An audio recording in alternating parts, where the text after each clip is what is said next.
Hello everyone, welcome back to our channel. इस video में हम पढ़ने वाले हैं एनसीईआरटी क्लास 7th हिंदी बाल महाभारत कथा चैप्टर 1। तो आज हम पढ़ने वाले हैं क्लास 7th की पूरक पुस्तिका जिसका नाम है बाल महाभारत कथा। तो फर्स्ट चैप्टर का नाम है महाभारत कथा।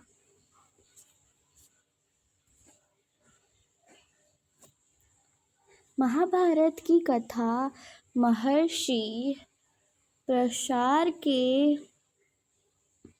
कीर्तिमान पुत्र वेद व्यास की देन है। व्यास जी ने महाभारत की यह कथा सबसे पहले अपने पुत्र सुखदेव को कंठस्थ करवाई थी और बाद में अपने दूसरे शिष्यों को। मानव जाति में महाभारत की कथा का प्रसार महर्षि वैशंपायन के द्वारा हुआ। अब मतलब जो महाभारत कथा है ये महर्षि प्रशार के कीर्तिमान पुत्र वेद व्यास जी की देन है। मतलब उन्होंने जो महाभारत कथा है ये वेद व्यास जी ने लिखी है। वो जो किसके पुत्र थे, वो थे महर्षि प्रशार के पुत्र थे। और जो वेद व्यास जी थे इन्होंने जो है महाभारत ये जो कथा है ये सबसे पहले अपने पुत्र सुखदेव को जो है कंठस्थ से मतलब सुनाया था, उनको याद करवा दी थी, लिखे बिना उनको मुंह से जो है याद करवा दी थी। और फिर उन्होंने बाद में अपने दूसरे अन्य शिष्यों मतलब जो उनके स्टूडेंट्स थे, विद्यार्थी थे, उनको सिखाया। और जो महर्षि वैशंपायन है उन्होंने ये मानव जाति मतलब आदमियों को ये जो है कथा बताई थी। और वैशंपायन जो है वेद व्यास जी के प्रमुख शिष्य थे। उन्होंने ही फिर आगे जाकर जो है मानवों को, आदमियों को ये महाभारत के बारे में बताया था। ऐसा माना जाता है कि महाराज परीक्षित के पुत्र जनमेजय ने एक बड़ा यज्ञ किया। इस महायज्ञ में सुप्रसिद्ध पौराणिक सूत जी भी मौजूद थे। सूत जी ने समस्त ऋषियों की एक सभा बुलाई। महर्षि शौनक इस सभा के अध्यक्ष हुए। अब क्या हुआ, जो महाराजा परीक्षित थे उनके एक पुत्र थे जिनका नाम था जनमेजय। उन्होंने जो बड़ा यज्ञ किया था, आयोजन किया था, जिनमें जो है सुप्रसिद्ध पौराणिक सूत जी थे वो भी मौजूद थे, वो भी आए हुए थे। और सूत जी ने समस्त ऋषियों की एक सभा बुलाई थी, मतलब सारे जो ऋषियों थे उनको बुलाया था इस यज्ञ में। और इस यज्ञ के अध्यक्ष मतलब जो इस यज्ञ का बता रहे थे कि ऐसे ऐसे करना है, वो कौन थे? महर्षि शौनक। सूत जी ने ऋषियों की सभा में महाभारत की कथा प्रारंभ की कि महाराज शांतनु के बाद उनके पुत्र चित्रांगद हस्तिनापुर की गद्दी पर बैठे। उनकी अकाल मृत्यु हो जाने पर उनके भाई विचित्रवीर राजा हुए। उनके दो पुत्र हुए, धृतराष्ट्र और पांडु। बड़े बेटे धृतराष्ट्र जन्म से ही अंधे थे, इसलिए उस समय की नीति के अनुसार पांडु को गद्दी पर बैठाया गया। तो फिर जब ये यज्ञ हुआ था तो इसमें सूत जी ने सभी ऋषियों को बुलाया था, सभा बुलाई थी। और फिर क्या हुआ, सूत जी ने ये महाभारत कथा का प्रारंभ किया। उन्होंने जो है ये सबसे पहले महाभारत शुरू करी, प्रारंभ मतलब स्टार्ट करी। तो उन्होंने बताया कि जो महाराज शांतनु थे उनके पुत्र चित्रांगद हस्तिनापुर पर की गद्दी पर बैठे थे। तो महाराज शांतनु थे और उनके पुत्र का क्या नाम था? चित्रांगद। तो वो हस्तिनापुर की गद्दी मतलब वो राजा बन गए थे शांतनु।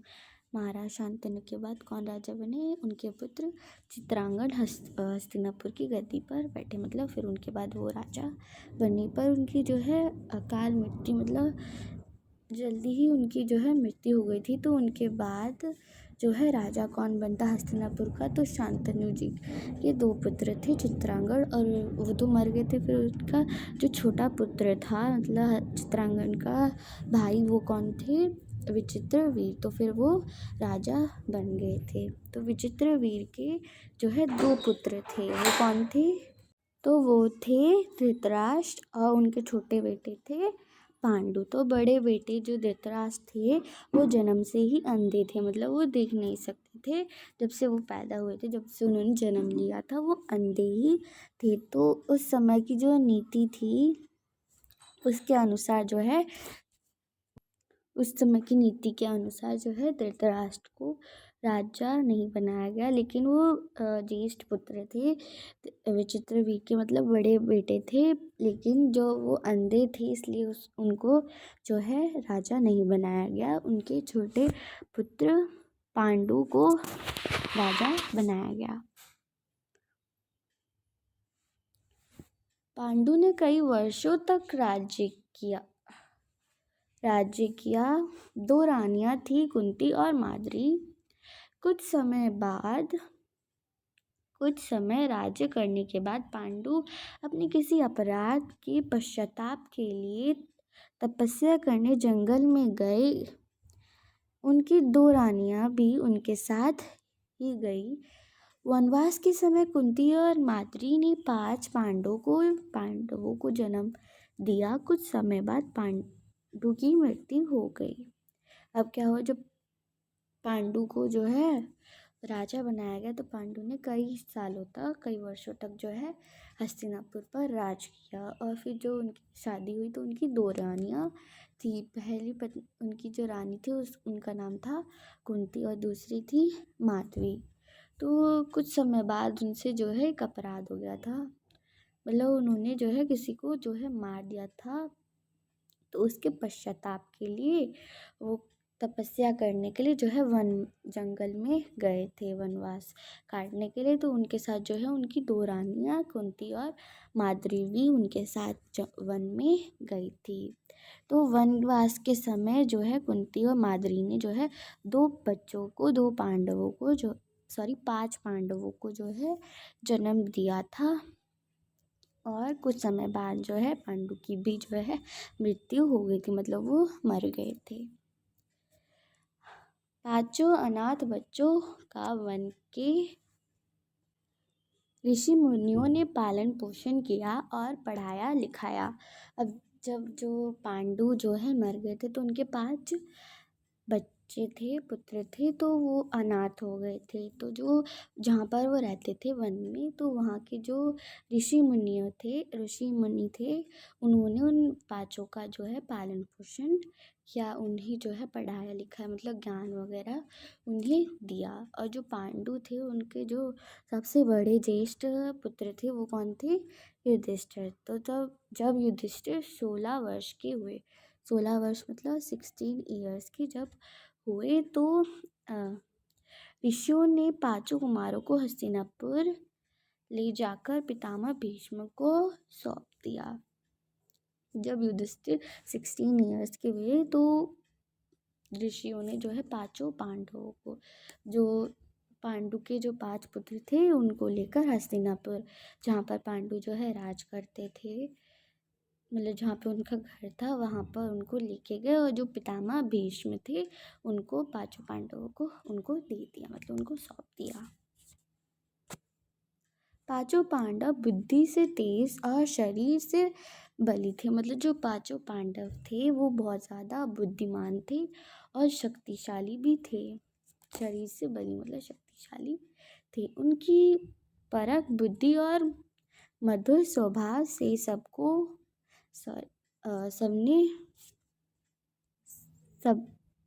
स्वभाव ने सबको मोह लिया। मतलब जो वो इतने बुद्धिमान थे और इतने सुंदर दिखते थे, तो सब सब जो है उनको ही देखते रहे, मतलब उन्हीं में जो है खो गए।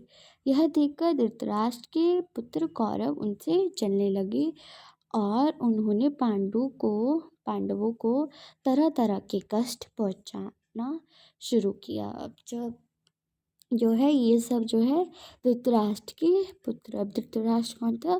पांडु का बड़ा भाई, जो जन्म से अंधा था, इसलिए उनको जो है राजा नहीं बनाया गया था।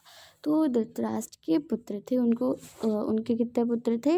100 पुत्र थे धृतराष्ट्र के। तो उन्हें क्या कहा गया?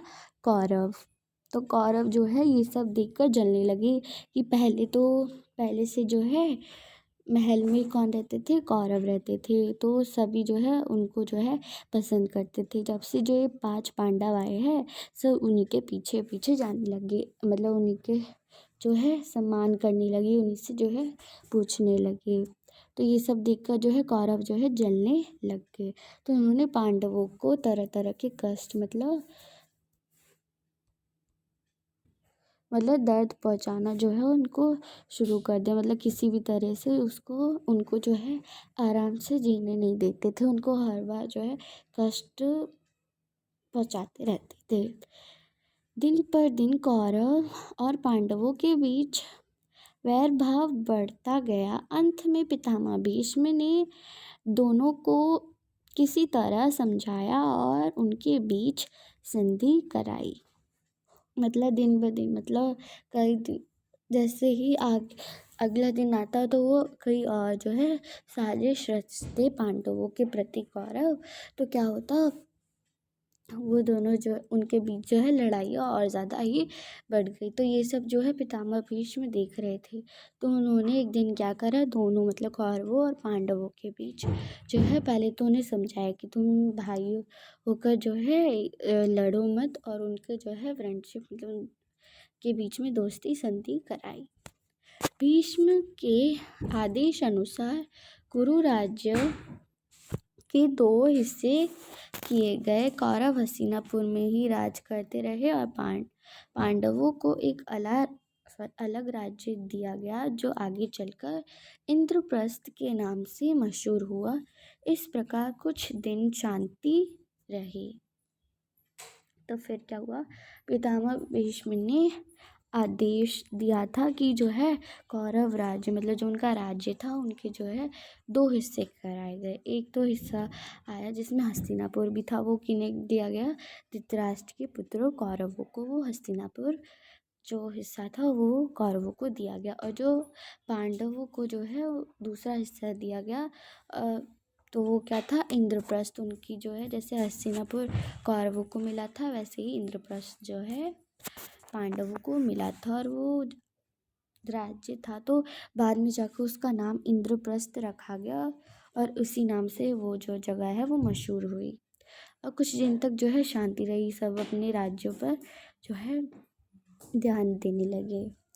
उन दिनों राजा लोगों में चौरस खेलने का आम रिवाज था। राज्य तक की बाजियां लगा दी जाती थी। इसी रिवाज के मुताबिक एक बार पांडवों और कौरवों ने चौपड़ खेला। अब क्या होता था, पहले के ज़माने में राजा लोग जो है चौरस खेलते थे, मतलब जुआ खेलते थे। उनका जो है रिवाज बन गया था, ट्रेडिशन बन गया था। तो फिर क्या होता था, वो चौरस के खेल में जो है राज्य तक की, मतलब राजा, मतलब अपने राजा किंगडम्स जो होते थे, राज्य थे, उनकी भी जो है बाजी लगा देते थे। तो इसी रिवाज के मुताबिक जो है एक बार क्या हुआ, पांडवों और कौरवों ने भी ये खेल जो है खेला। कौरवों की तरफ से कुटिल शकुनी खेला, उसने युधिष्ठिर को हरा दिया। इसके फलस्वरूप पांडवों का राज्य छिन गया और उनको 13 वर्ष का वनवास भोगना पड़ा। और जो है उन कौरवों और पांडवों ने जो है ये चौरस का खेल खेला। तो कौरवों की तरफ से जो उनके मामा थे शकुनी, वो खेल रहे थे और पांडवों की तरफ से युधिष्ठिर खेल रहे थे। तो शकुनी ने जो है युधिष्ठिर को जो है हरा दिया था। उनको जो है पनिशमेंट दी गई, दंड दिया गया। उन्हें 13 वर्ष मतलब 13 ईयर्स तक का वनवास दिया गया। मतलब उनको वन में रहने का, जंगल में रहने का आदेश दिया गया।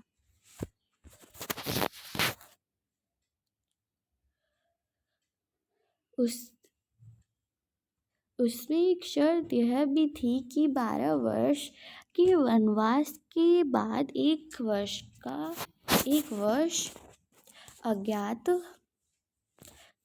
अज्ञातवास करना होगा। इसके बाद उनका राज्य उन्हें लौटा दिया जाएगा। तो ये जब खेल रहे थे तो उन्हें पनिशमेंट दी गई थी कि 13 वर्ष का वनवास होगा। तो इसमें एक शर्त ये भी थी कि 13 वर्ष वनवास ऐसे होगा कि जो है 12 वर्ष तक उन्हें वन में, जंगल में रहना होगा। और जो आखिरी का साल था, 13 वर्ष जो लास्ट ईयर था, वो उन्हें अज्ञातवास में रहना था कि कोई उन्हें पहचान ना सके, ऐसा उन्हें रहना था। और ये जब ये 13 वर्ष वो पूरे कर लेंगे तो उन्हें उनका राज्य जो है लौटा दिया जाएगा। द्रौपदी के साथ पांचों पांडव 12 वर्ष वनवास और 1 वर्ष अज्ञातवास में बिताकर वापस लौटे।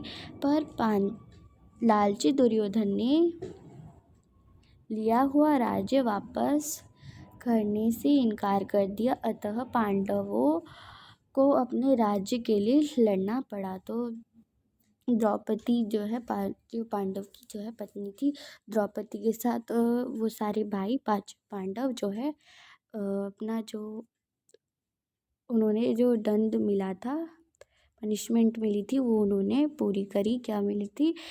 12 वर्ष का मतलब 12 ईयर्स का उन्हें वनवास दिया गया था और 1 वर्ष का अज्ञातवास मिला था। तो उन्होंने ये पूरा कर दिया। और फिर जब वो लौटे तो लालची दुर्योधन ने उन्हें अपना जो राज्य इंद्रप्रस्थ उन्हें नहीं दिया। मतलब वो इतना लालची था, जब वो लौटे तो उन्हें उनका राज्य इंद्रप्रस्थ उन्हें देने से उसने मना कर दिया। फिर बाद में क्या हुआ, इसी के कारण जो है पांडवों ने अपने राज्य के लिए लड़ाई करी कि उन्होंने युद्ध में सारे कौरव मारे गए। तब पांडव उस विशाल साम्राज्य के स्वामी हुए। तो जब उन्होंने युद्ध किया, लड़ाई करी कौरवों और पांडवों ने, तो क्या हुआ, सारे जो कौरव थे वो सारे मारे गए और पांडवों की जीत हुई। तो उन्हें विशाल साम्राज्य मतलब बहुत बड़ा जो उनका राज्य था, उसके वो स्वामी हो गए थे, मतलब उसके जो है लीडर हो गए थे उन्होंने।